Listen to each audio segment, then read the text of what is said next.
Hello everybody, this is Prime here, and this is my first video in a while, and I've chosen Roblox, I know, but this is a hobby of mine. I like to develop games on here, and today I'll be showing you how to do the basics.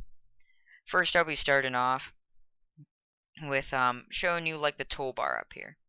The first thing you need to know is if your views aren't showing up, you need to go into the little view tab. You'll have Explorer, Property, and Toolbox. These are the three main things you'll need for any real Roblox game. So let me first turn them off to show you sort of like what it will look like. So you'll need Toolbox, which is sort of this little guy right here, and then you have Properties, which will probably be empty to start, and then you have Explorer. Now, Properties will probably always be empty no matter where it is. Now, you have like a starter brick. Now, how do you get this brick if it's not already in existence, which it won't be when you create your world?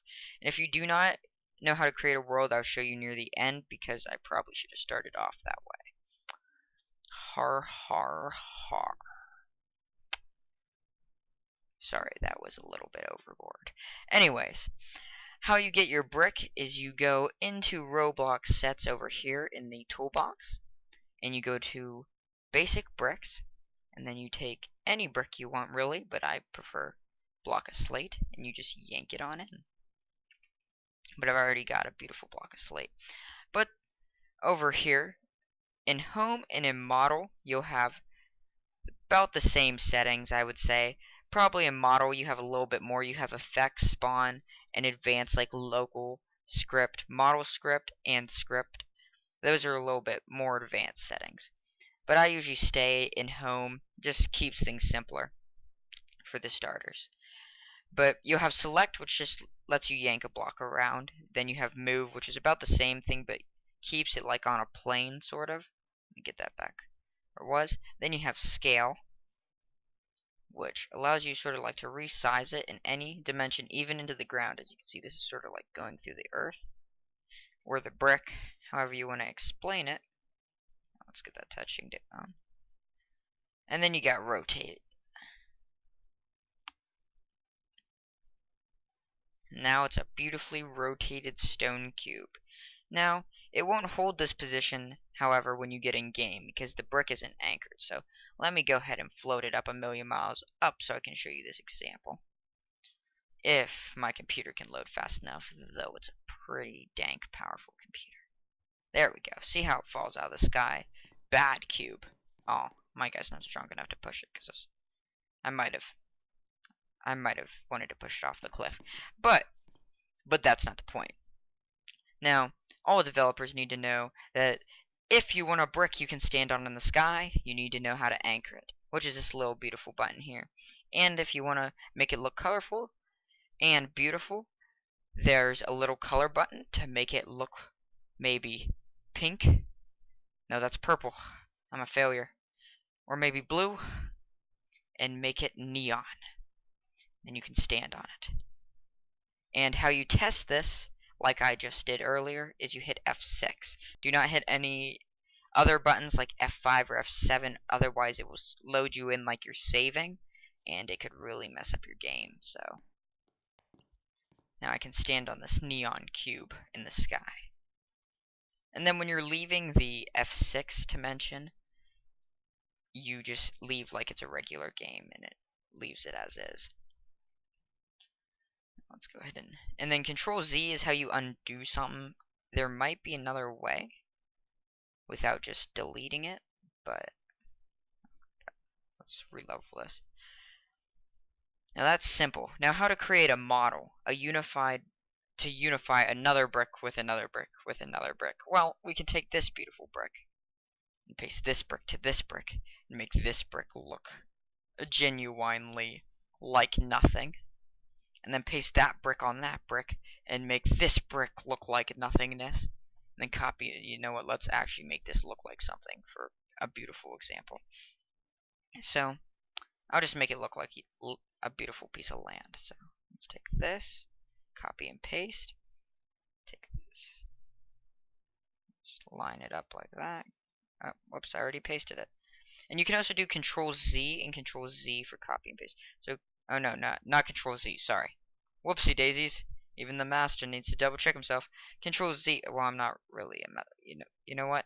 I'm babbling on now. Control Z is the undo. I apologize for that. Control C is the copy. Control V is the paste. But I rather just use paste and right click and copy. So, not to overcomplicate that. But let's go ahead and finish assembling this model. So how you officially assemble a model once I get this all beautifully fused here. Paste. Sort of scale this down. Run across. It's material grass.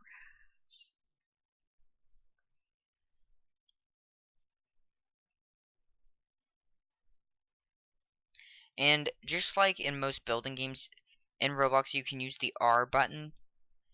I think it's R and T for rotation. I don't use those very often. I usually use just the regular rotator tool, but you can use those as well. No, this grass doesn't look very pretty, but it's the best we're gonna get for this video. There we go. So now you got this brick, and I mean, I know it doesn't look very magneto, but you can group this all together. So I'll just select all these bricks, boop, and then you right click and you hit group. Now they're all one brick, and they all need anchored as well. So now they won't fall out of the sky, say if you wanted them to float. And they do automatically generate a shadow.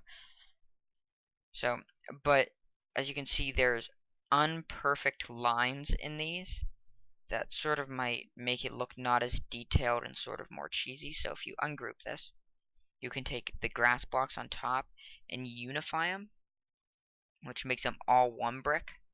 And then you can lift these off of the stone blocks underneath, take the stone blocks and unify them, which makes them all one brick, but it might not have helped them. No, it did help them. And then you can bring them back down into position. And then it's all one, like grassy brick. So I can see I sort of didn't make these bricks big enough on this side, but yeah. And then you can group just those two bricks together. Bam, you got a grass brick. It's beautiful.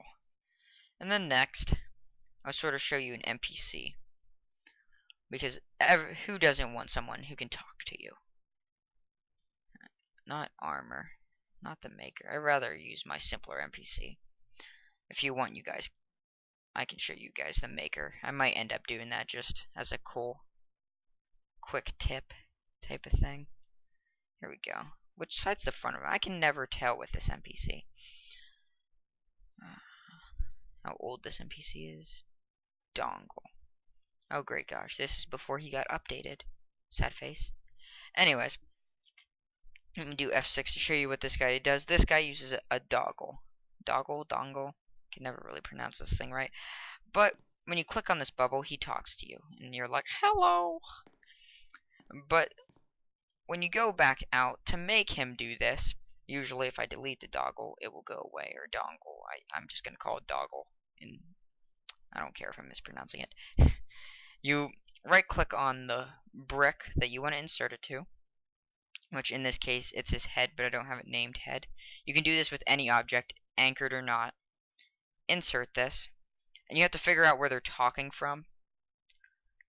So pretty sure it's the input, so I'm just going to have him say hi, and I'm going to make sure of it by hitting F6 and testing if I put it in the right place. Say hi. Haha. It's the first time for everything. And then next, if you want to make sort of like an extended version of this, he can say hi. Then you can sort of have a response, I'm pretty sure, in there. A goodbye response. Some people have like in-player ones. I don't know how to program that yet. I've still been doing research on that side, so I might make a secondary video to these NPCs, or if you guys want me to make a better video on this later, when I sort of get more practice with this, I can help you guys out with that. Response user doggle. So usually how I figure out how the more advanced 1, 2, 3 doggle choices work, or no, it's dongle. It's definitely dongle. Is I put a 1